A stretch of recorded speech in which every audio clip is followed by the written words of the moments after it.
vuoteen 1942. Huuhainen oli silloin 11-vuotias. Ja oli helteinen kesäpäivä.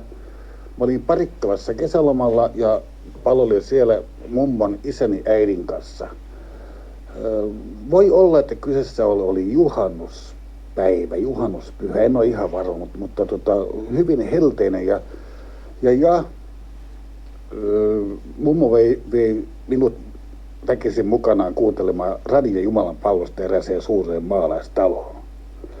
Siihen aikaan nimittäin radio vastaanotin, se oli aika harvinainen vehje ja niissä pienissä vaatimattomissa maalaistaloissa sellaista ei ollut, mutta sitten oli tapana, että joku semmoinen suurtalollinen, jolla oli radio vastaanotti siellä suuren tuvan pirtin jossakin seinällä, niin sinne sitten seudun semmoinen iäkäs mummoväki kerääntyi kuuntelemaan Radio Jumalan palvelusta Seebatin sanaa. Kauan se kesti muuten, tunnin puolitoista? Kyllä se oli tuskallisen pitkä homma, tuskallisen pitkä.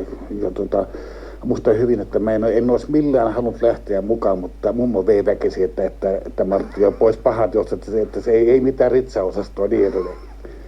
Okei, se oli tavattoman suuri maalaistupa ja sitä kiersi sitten penkit, seinälle kiersi penkit ja siellä istui sitten mummo ja kyljessä kiinni. Varmasti joku 75 siellä, hyvin mustat synkät kuteet, leninki päälle ja sitten huivi ja sitten ne pyöreät rillit silmillä ja virsikirja tässä käsissä. Oli hyvin helteinen päivä ja sen tuvan ikkunat olivat auki ja mummon kanssa me istuttiin erään ikkunan edessä. Se ikkuna antoi pihalle. Ja muistan vielä, mummo piti mua kiinni tuosta toista kädestä hyvin voimakkaalla otteella, että mä en vaan pääsisi livahtamaan pois ikkunasta. Niin ei vaan pirtin oven kautta. Okei, sitä mä sitten pälyilin sitten yli olkani verhojen rausta sinne ulos ja sen maalaistalon pihaan sinne johti hyvin pitkä koivukuja jostakin saloilta. Joku semmoinen 200 metriä pitkä koivukuja. Ja kas kummaa, sitten huomasin, että siellä kaukana siellä lähestyi joku mies tätä taloa ja talutti hevosta. Ja sitten siitä pikkuhiljaa sitten lähestyivät ja radiossa sitten se pastori paasasi, piti saarnaa hyvin monotonisella äänellä. Ja välillä sitten mummot ottivat virsikirjat esiin ja lauloivat virren. Tapana oli, että kai kuultiin virsi se ja se niin edelleen. Hyvin tavattoman unettavaa ja uskomattoman tuskallisen kornia meininkiä. Kuten ritsohommassa olisi ollut niin kova sana. Joo, okei. Nyt sitten kävi niin, että nyt sitten lopultakin se mies sen hevosen kanssa saapui siihen pihalle ja kyseessä oli tammahevonen. Ja kun sitten se tuli pihalle, kun se tamma hirnahti näitä ja samassa sieltä tallista kuului semmoinen hyvin ylväs vastaus. Orit vastasi. Okei, sitten mulla on nyt niin kun jotain punaiset lyytit syttyi jossakin ja mä ajattelin, että ahaa, että oiskohan tämä nyt sitä. Tämä elämän suurin salaisuus oli silloin vielä niihin aikoihin 11-vuotiaille, se oli käsittämätön mysteerio ja tuollakin se oli salaisuus. Totta kai mä olin kuullut, että eläimet tekee jotain kornia keskenään ja samoin, että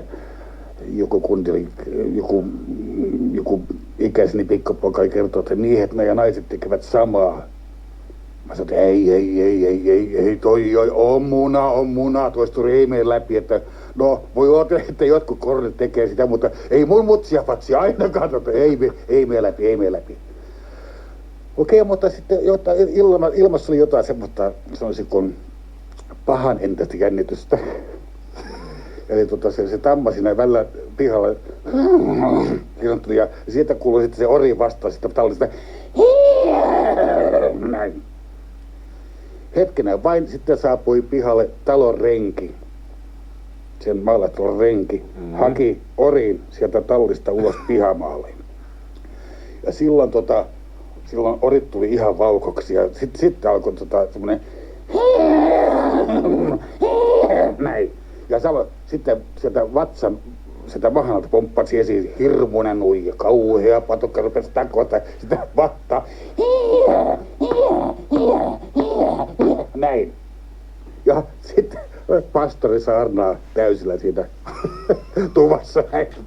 Ja mua rupesi naurattamaan tahaa, että onko se sittenkin totta, tuo tämmöinen kummallinen melaosasto, että oho. Ja sitten mä rupesin vapisemaan, että mummot olivat kaikki totisia kuin lantunistuttajat. Terkkuja harkku-osastolta ilmeet jo. Okei. Ja pastori puhuu hyvin unettavalla semmoisella ylvällä paatoksella. Kun mä nyt tänään kauniina kesäpäivänä on ja niin. Okei, minä vilkulen sitten talon renki toi sen orin, sen tammataksi ja ori sitten jota haisteli ja se hirmuinen semmoinen kyynäränvarsi, se tako siihen vatsaan. Ei. Mua nauratti niin jumalattomasti. Mihinkään ei päässyt. Mummon ote piti tuosta vasemmasta kädestä ja mä purin huulia, mä purin poskia, niin kerta kaikkiaan veri valui, mä hytkyin, mä ei päässyt mihinkään. Sitten orit hyppää asialle ja aisa sisään nannareikään. Ja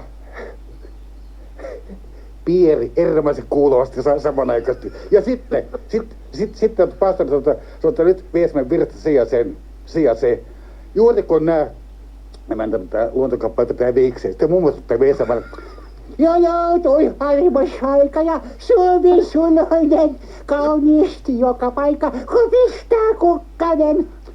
Ai jumalauta, mua nauratti. Mä purin huulia, niin kuin veri niin kuin mäkin purskatti suusta. Ja sitten kun tämä akti oli ohitse, se kestää hevosella hyvin lyhyen ajan, se oli semmoinen 50 sekuntia.